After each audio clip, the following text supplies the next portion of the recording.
exposure looks okay. Well, I can see that's fine. Let's have some fun. Loudoun Hill, the gateway to East Ayrshire, has long been a magnificent and prominent feature in the local landscape of the Irvine Valley.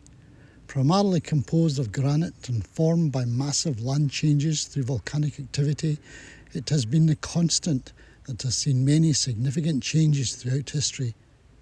It has been in its present form throughout centuries of invention, discovery, turbulent conflicts, battles and harmony, seldom changing.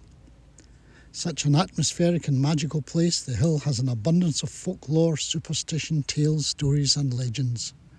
The magnificent setting of the valley and the breathtaking views from its summit on a clear day have provided wonderful habitat for a range of wildfowl and plant life.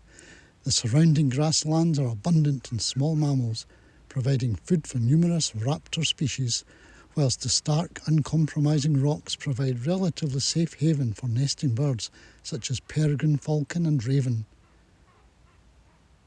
Rarer species such as chough have been recorded here, and the establishing woodlands are rich with the sweet sound of migrant warblers through the spring and summer.